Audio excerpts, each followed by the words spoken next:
I don't think I'd be going this long if it wasn't something I actually enjoyed. I love streaming. I feel so much pride in like the people that I've built up. I want to use my platform for good as often as I can. Can you do a triple axel? Can you do that one spin that Lisa Lou does? And I'm like, guys, if I could do that, I would not be a Twitch streamer right now.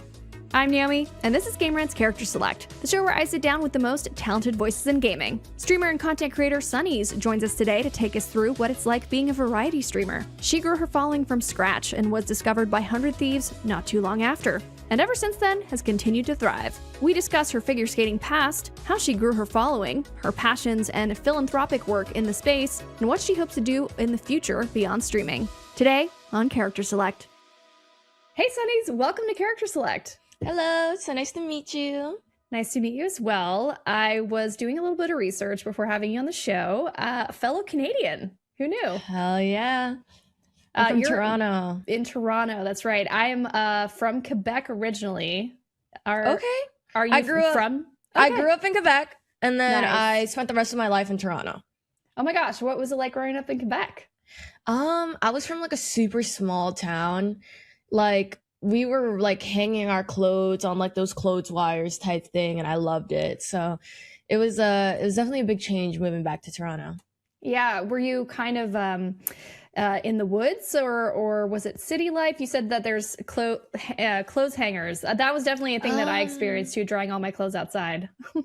I would say it's definitely not city life, but we weren't like deep in the woods. We were like kind of in between spot.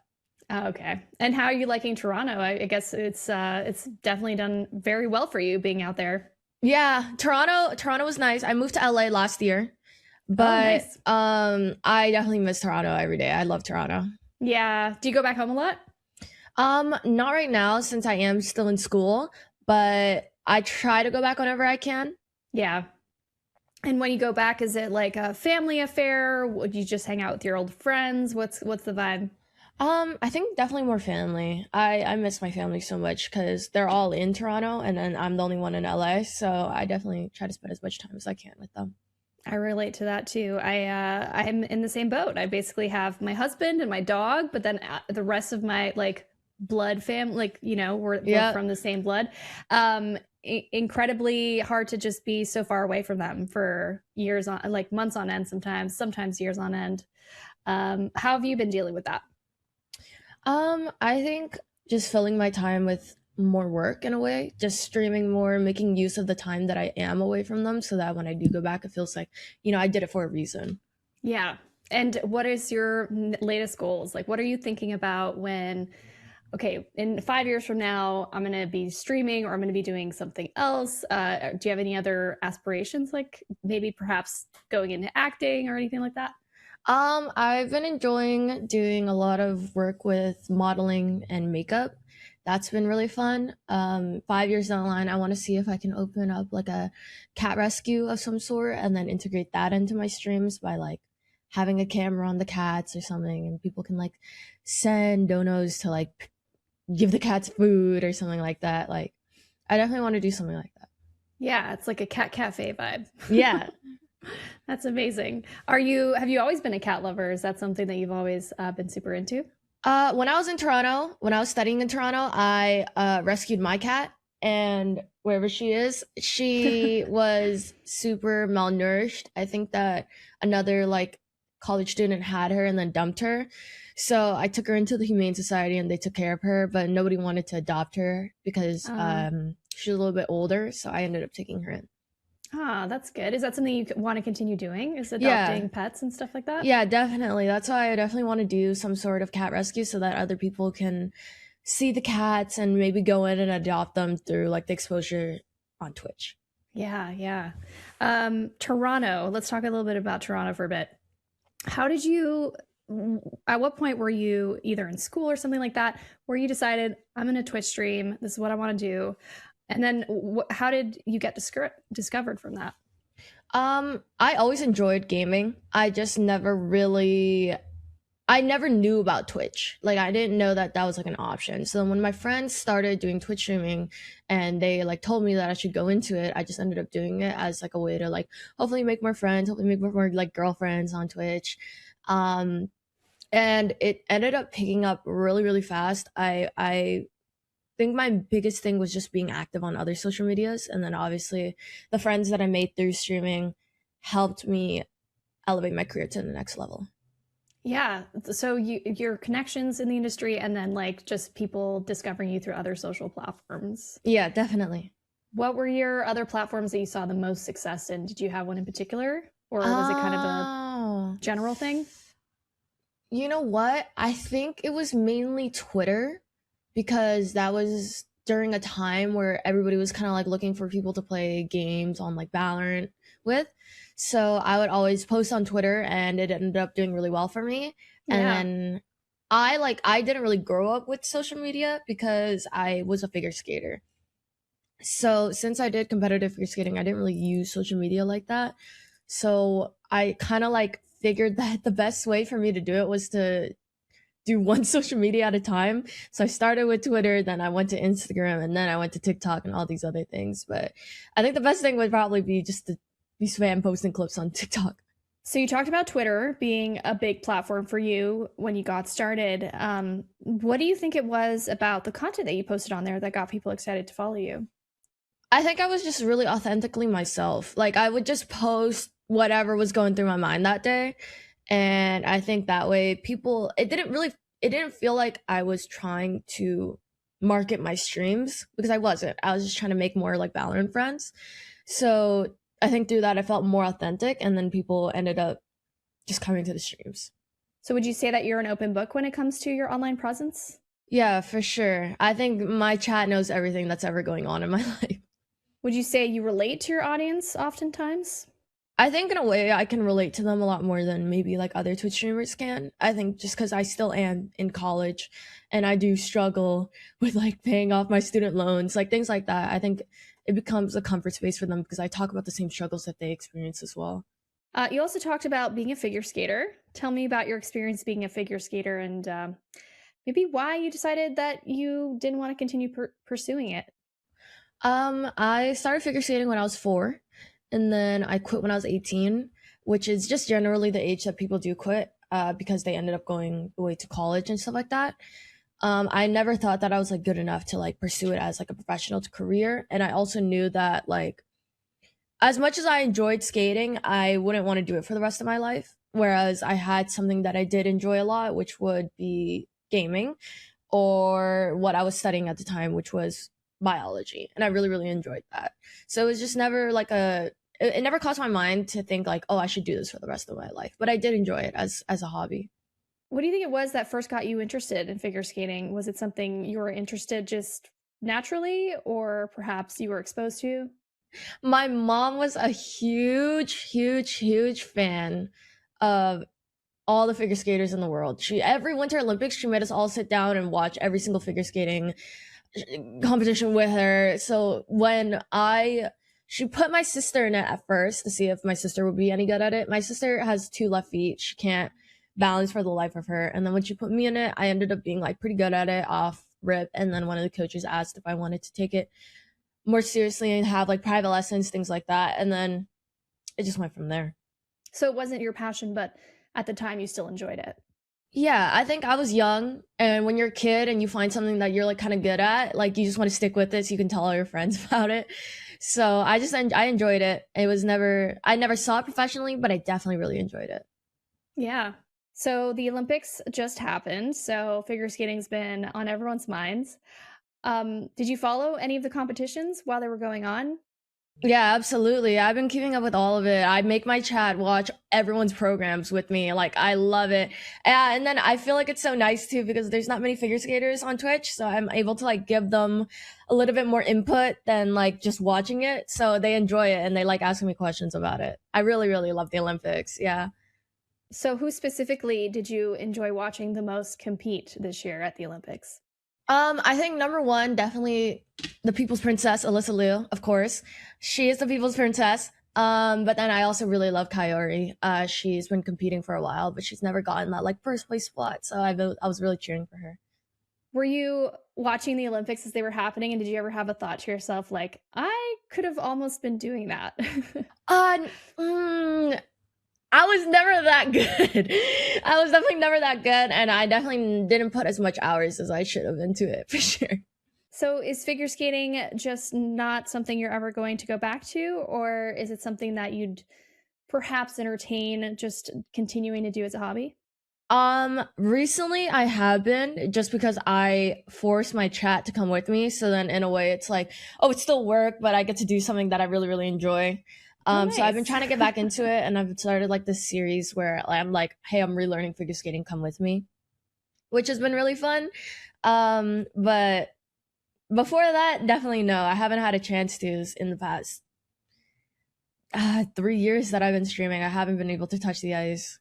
So do you ever get to show off your moves to them? Show off your skills?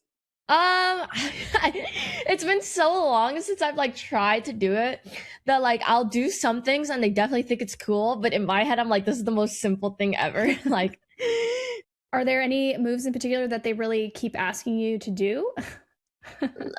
for some reason people really love a backspin, and it's where you cross your legs and you put your arms in the air and you spin really fast. People love it, and it's the most simple thing ever, but it's like they see it and they're like, whoa. Yeah, it seems like it would be a pretty dizzying move. Yeah. Yeah, you get used to it, I guess. You know what? People say that, but me and all my friends that have done figure skating, there's never that. You just eventually you get to a point where you don't feel dizzy anymore. Is there anything you're surprised to hear people still don't know when it comes to figure skating? They think everybody can do a triple axel. Yeah. So I'll like stream myself skating, and they're like, can you do a triple axel? Can you do that one spin that Lisa Lu does? And I'm like, guys, if I could do that, I would not be a Twitch streamer right now. Yeah, you're right. I know enough to know that that is a very difficult move. Yeah. All right. Kind of switching gears now. I was wondering, do you ever find yourself having to think about your branding a lot? I think streaming is really weird in a sense where, like, for example, a musician, they can have like a certain brand, like some sort of aesthetic that they like push out there. But I feel like with streaming, your branding is yourself, like the way that you come across, the way that you talk, the people that you hang out with, like just your everyday life and the person that you are, that is your brand. So there's nothing I really necessarily like go for, because it's just like I recognize that I am my own brand. And whether that be like a struggling college student, like that's what it is, you know. But I don't really go for anything, and I just try to do the things that I enjoy, because I think that once you stop doing that, it really becomes a chore. Yeah. What about when it comes to your personal style, like your fashion? Are you really into fashion? I am really into fashion, or I guess lately I've been really, really into fashion. I enjoy it a lot. I think it's a great way to express yourself. The only thing is that like I really like the cool fashion. But then Okay. so it's like that comes back to my branding, where I'm like, well, people who see my Instagram post, they might think like I have this like really cool aesthetic, but then they watch my clips and I'm like, wow, I'm like not cool at all. Really? Well, what do you mean by cool fashion? Like, is there somebody in particular you're thinking when you say that, or like a designer that you're I've thinking just about? not necessarily somebody. I'm just really into like Chinese fashion right now. Oh, yeah. Where it's like big pants, lots of style, lots of accessories, things like that. So I'm really into stuff like that, but I don't think I have the personality to carry it through. Oh, interesting. I think you do. I think you're gonna find it. If it isn't working now, it might in the future as you continue to Yeah. like finesse it. But I get it. Like sometimes you're like, oh, I just don't have that. I don't know, je ne sais quoi, or Yeah. the right photographers That like or whatever. swag, you know? Right, right. So you said that you kind of fell into streaming. Now that it's become a part of your career, like, is this something you want to keep doing? Yeah, for sure. I don't think I'd be going this long if it wasn't something I actually enjoyed. I love streaming. Whenever I'm stressed, I know that like I can really just turn on the stream and talk to my people and talk to my community. And I feel so much pride in like the people that I've built up and the people who surround me. So definitely want to keep it going. Are you thinking like I'm going to be doing this until I'm 50 years old? Like, Oh, absolutely not. Absolutely not. But definitely I want to keep going with it as long as I can. and eventually, would you retire and then do something else, or what are you thinking there? Yeah. And I do want to expand into like other industries. Like I do want to start like a makeup brand one day. I do want to like get into the fashion world one day. So we'll figure it out. Yeah, your cat cafe. Yes, yeah. Yeah. What about biology? You said that you're really interested in that. Is that something that you're still, interested maybe in pursuing further education on? So I was studying forensic biology, which was Ooh. really, really fun, and I enjoyed it a lot. The only thing is that, of course, I chose a field where it works with the law, so you can't really have like a digital footprint, and I think it's a bit too Yeah. late. I think it's a Oh, bit too really? So, late. so they would not consider you because you've done this at this point. Yeah, I think at this point I've had too much of a presence on the internet Oh, okay. to feel like they can trust me. Right, right. Because and you have a digital footprint, and that's what they would be considering in that field. Is there potential to do something else in the biology field that isn't requirement? Like it's not a requirement that you don't have a digital footprint like that. I'm not. I'm really not sure. I think I wouldn't mind getting a 9 to 5 one day, Yeah, but um, I just don't know what options I would have at this point. right. Well, let's talk about gaming because that's a lot of your content. You talked about Valorant. What's your first gaming memory? Do you have one? Ooh, yeah. My first gaming memory was me playing Little Big Planet on like I don't know. They told me that it's not on the Game Boy, but I swear I played it on the Game Boy. But Okay. I do remember my first ever game being Little Big Planet. It's like my brother bought me the game, and it was like my first experience because he was a huge gamer. So I just saw the game in like a GameStop, and I was like, I want to play this. And then he was like, Okay, I'll teach you it. That's great. And then were you hooked from there? And did you get your own console and all that? No, I stole his consoles until I honestly until I started streaming. I pretty much like stole all his consoles, and That's I would amazing. just play on all his things. Yeah. Was there other games on your list that you really got hooked to, like as you got more into it? Yeah. Let's see. I think growing up, it was definitely like Minecraft, Roblox, all those ones.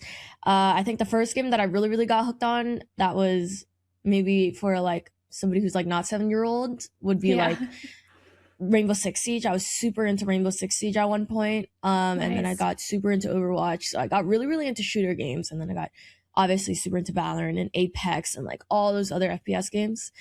Um, and now I feel like shooter games are the only games that I'm actually decent at. Right, right. Did you ever consider competing as like in joining a team, an esports team, or anything like that? Ooh, I don't think I have that mental in me to play the game all day, every day, and just scrims and being on stage and playing in front of all these people. I don't think I could do it. Right. It is so much work and so many hours of gaming. How much time of game? How much time have you gamed? Do you think, like, if you were to give it a number? Oh, a concerning amount. I would say maybe like a quarter of my life at this point, just because I've done it so much on stream. Right. Yeah. Are you into console gaming at all?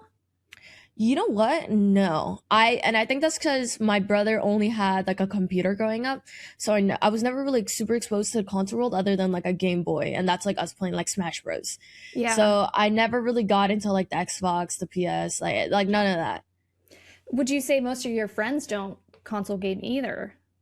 Yeah, yeah. Yeah. Actually, I think they do have consoles, but I always pointed out, and I'm like, dude, you bought this PS4. I've never seen you touch it once.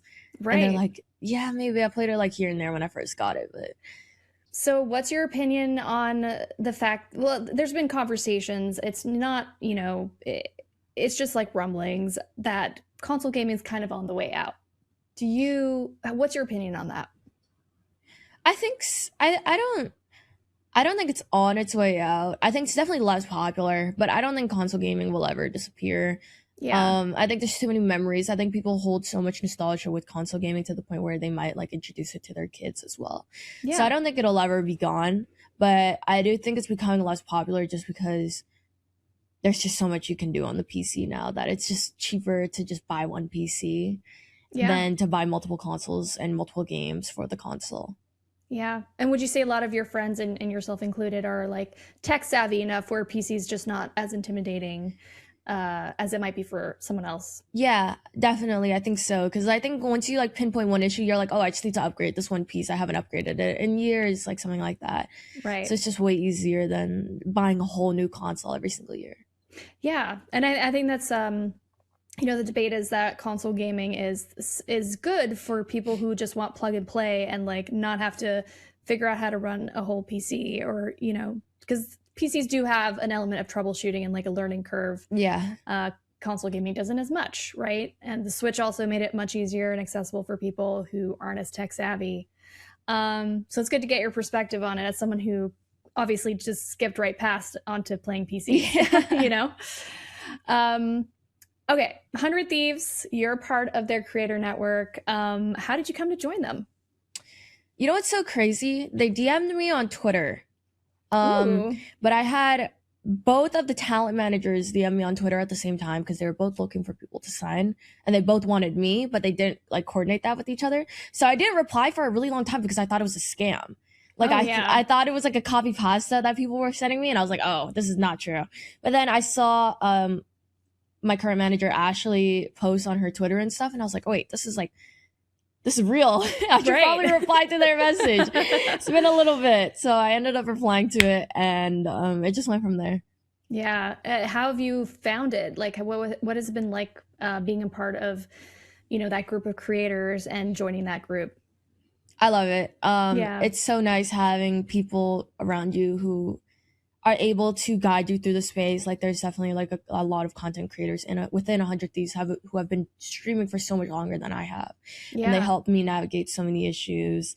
They help give me advice. And then on top of that, we have like the team itself where they help with all the editing, the filming, the coming up with ideas sometimes, like everything. Like they help us with everything. So it's so nice having a team behind me that I feel like I can really trust. Yeah, and you can lean on them for support because it is hard running your own brand. Like as a content creator, I think Twitch influencers doesn't matter. It takes so much work to just maintain that, and you're one person. So to have a group must be so relieving. It is. It's so nice. And it's just like a bunch of like-minded people together. So it's always a fun time. Yeah. What have there been any people in your life who've come in as like that you feel are kind of mentors for you, whether that's other creators in that group or outside that group, or people who you've run into, your representatives, anything like that? I think my mentors are my close friends we call ourselves OSCS. We're like a content group. And I think even though they're not necessarily like giving me like life awakening, life advice all the time, you know what I mean? Like spiritual awakening, like it's nothing like that. It's just that these are my friends and they're always looking out for me, and they help me. They call out my mistakes. They applaud me when I do something really nice. Like it's just I have a support system behind them, and I see them as my mentors because there's people in the group who are more successful than I am, and I want to be just like them, and I want to make sure that I'm not like dragging anyone behind, you know? So I would consider them like my quote unquote like mentors. Yeah. Do they sometimes tell you like hard truths? Like, are they really upfront about like, hey, yeah, just letting you know, like, I don't think this is cool or whatever? Yeah, all the time. They'll be like, hey, Sunny, love you, but tough love. And then they'll just spew it out. And, we've been friends for so many years that we're just like, yeah, fair. I'll work on that. Like, thanks for putting that out to me. That's so healthy. It's good to have people like that in your circle. Are they people that you met? How did you meet the majority of those folk? We met through Jason actually, and then we ended up becoming friends because we would just play games on Discord all the time, and it randomly got to a point where we all started slowly moving out to LA to pursue like IRL content and things like that, and we ended up making a channel this summer. And it's been doing really well, so I've been enjoying it a lot. Nice. Talk about that new channel. Yeah, we started like our own YouTube channel. We've started posting more on TikTok. People already kind of knew us as like a friend group before we started posting. So I think that definitely helped us a lot. But in the short amount of time that we've been like actually professionally, I guess, in a way, doing content together, we got nominated for Org of the Year at the Streamer Awards. So, yeah, congratulations. Can't complain too much, Yeah. I've been really happy with it. That's amazing. Are your plans, do you have any plans for that channel in particular? And what kind of content is it? I think it's a lot of challenge content, IRL content. Sometimes we'll just take them with us and they can see our friendship dynamic. I think since we are just such like a genuine friend group, like we really we wouldn't be together if we didn't see each other as genuinely our like each other's best friends. So it really, when we film, I think a lot of people feel like they're kind of also part of the friend group, because it's like we're not faking anything. We're really, it's really just us filming our daily lives together. So yeah. What is a typical daily life, day in the life of your life and being with your friends? Like, what does a typical hangout look like? I go to class in the morning, and then on Wednesdays we have something called OSCS days, where none of us stream, none of us take anything. We just film YouTube videos together. We film TikToks together. We just film a bunch of content together, and we roll it out for the next couple of weeks. And we do that every single Wednesday. So for me, on like a non-OSCS day, I would be going to class in the morning, potentially going to something that 100 Thieves needs, like a meeting, a shoot, something like that. Then I'll go home and I'll do my own stream until pretty late in the night. Then I'll sleep for like 5 hours and just do it all over again. Do it again. So when you guys are shooting content, how much of it is like online, you guys are in each other's own spaces, and how much of it is in person? I think all of it is in person. All of it's in person. I think all of it's in person. Okay, good. And then with that, when you guys do hangouts, what kind of things are you guys doing usually? Oh my God, anything. Literally anything. We've been really into challenges lately for some reason.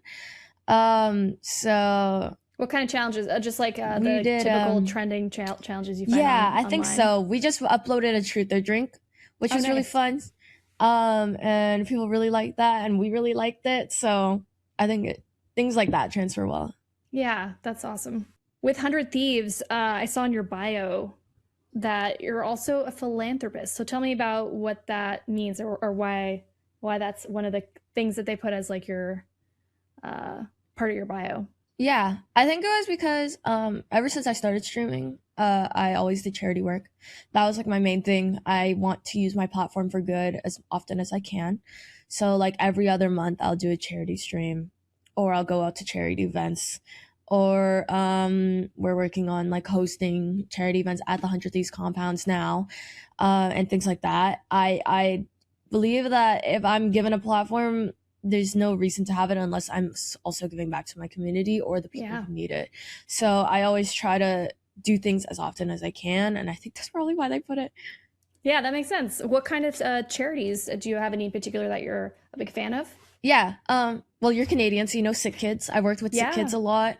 I work with companies like Hope for the Day. I work with there is an event in Michigan that I go to every single year to raise money for kids who are in hospice, to give them like gaming consoles and things like that, so that when they are in hospice, they have like something to break up their regular routine by playing a game.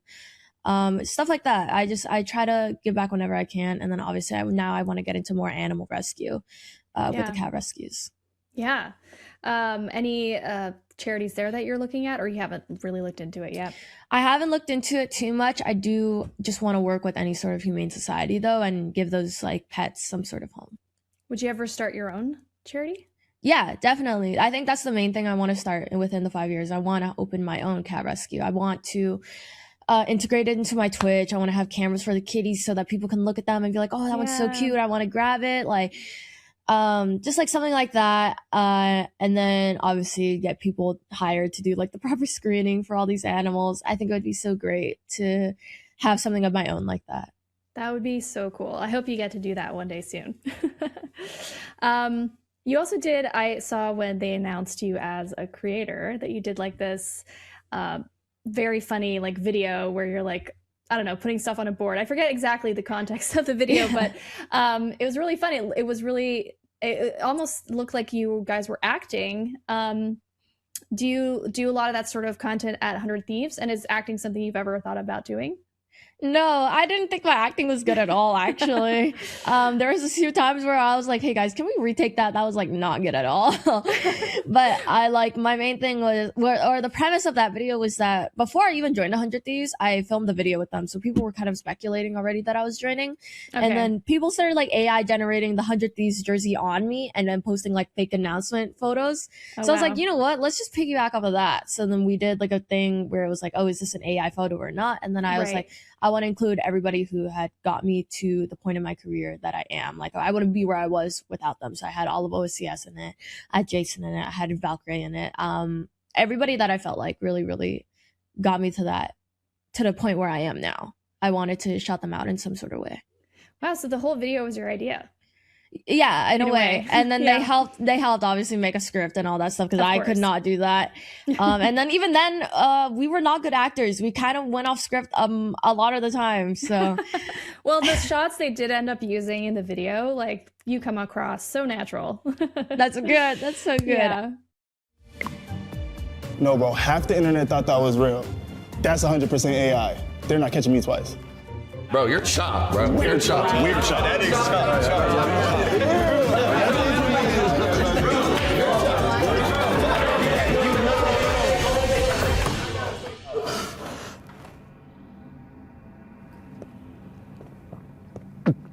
Bing.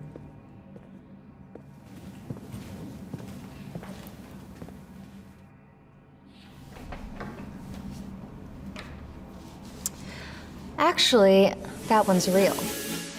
I do like acting, but my memory doesn't serve you. Doesn't serve me at all. Yeah. Maybe it needs a little bit of a practice, kind of like figure skating. Yeah, you need to for sure. work on it. With that group at 100 Thieves, have you felt anyone has like helped guide you? Have you gotten a lot of good advice from them? I think just my manager, Ashley. She's like kind of like my LA mom. She just helps me navigate through situations. Anytime I need her, I'll like call her and I'll be like, Ashley, I need help. Like, she helps me actually execute the content ideas I have in my head. So definitely her. She's the backbone of 100 Thieves for all of us creators there, for sure. Amazing. I think I even met Ashley one time. She's wonderful. Yeah. So what big projects, whether that's upcoming videos that you want to do, like big dreams when it comes to like the content you're creating? Okay, let's see. I want to host some sort of game show where I get like a lot of creators out there. I've been pitching like an American Ninja Warrior type video or IRL stream, where we bring out like a bunch of streamers and just like force them to go through like an obstacle course. Other than that, like aside from like streaming and stuff like that, I definitely want to I want to like open merch of my own, but not really merch where it's more of like an actual like clothing brand type thing. I definitely want to get that done this year for sure. That'd be cool. And yeah, I think that's it for now. I don't want to get too, what do you call it? Like spoilery? I don't know. Like I don't want to get too ahead of myself. I just want to keep my goals small, get those done, and then go from there. That's really smart. It's good to have that sort of mentality too, because you can get all these big dreams and then you feel overwhelmed and then nothing happens. Yeah. You know, and also you don't want to jinx it. Like sometimes you have big ideas and you're like, I'm just going to hold on to this one until the right opportunity comes around to talk about it. You don't want to spill everything. So, okay, what else did I want to ask? Any fun hobbies you're doing besides content creation? Hobbies like outside of content creation. I guess it seems like work is almost like a hobby turned. You talked about that already. Yeah, I feel like being an IRL streamer, anything I do is on the internet. So I would say just my main hobby would be figure skating. I did do like I used to like play a lot of instruments, but now my nails are pretty long. So I've stopped from doing that, but I do enjoy that. What instruments did you play? I played the electric guitar. Wow. Hence why the nails are kind of a left-handed or right? Left-handed? Yeah, I think that's right? Yeah. Yeah. I'm left-handed, so I know. All right. Top 3 favorite games right now. It could be older games that you loved growing up, or it can be current games that you're playing. Oh God. Or whatever. It could be whatever. Unfortunately, number 1 is League of Legends. I've been playing a lot of League of Legends. Unfortunately. 2 would probably be Valorant, just because it's like the one game that like I know I'm good at. So sometimes I like get off League and I'm like, wow, I'm like horrible at video games. I need to refresh my brain. Right. And then I think the game that'll always be there that I always find fun will be Apex. Yeah. Such a good game. Who do you main in Apex? I low-key play anybody. I like Bloodhound, I like Lifeline, I like Revenant, I like it all. I'll just play whatever. Bloodhound's my go-to. All right. Anything you want to tease that you have coming up? And if not, I think we already covered a bunch of stuff, so you don't have to say anything. But if there's anything you want to talk about that like people should tune in for, I guess it's just your regular stuff, whatever you're thinking. 100 Thieves is starting a new series. We're calling it 100 Tries, where all of us are going to be trying out completely new things that none of us have ever done before. So I think that'll be really fun to watch for sure. Can you tease anything about it? Like, do you know what you're going to be trying that you've never done before? Let's say I have a fear of driving, and I think that they want to help me get over that. In the worst way possible. You're like, that's too dangerous. In the scariest way possible, they want me to get exposure therapy for it. That is pretty scary. Like, if you're somebody who's averse to driving, your driving is not always, it carries some danger, at any point. Well, I wish you the best of luck in that. I know you're going to crush it. I don't know if you'll ever get over your fear, but I hope the exposure therapy helps a little bit. It'll be fun for sure. Yeah. Well, everyone should tune into your stuff, and I appreciate so much you taking the time to be on my show today. And I hope you'll come back on in the future at some point, perhaps after you've had a chance to try out driving a bit more. Of course. I'm so down. Okay. Awesome. Thank you so much. Thank you. Thank you so much for watching my interview with Sunnies. We've got plenty more with Minecraft YouTuber Sizzles and Marvel Spider-Man's Tony Revolori. Since we're a brand new channel, please make sure to hit that subscribe button, and we'll see you next time on Character Select.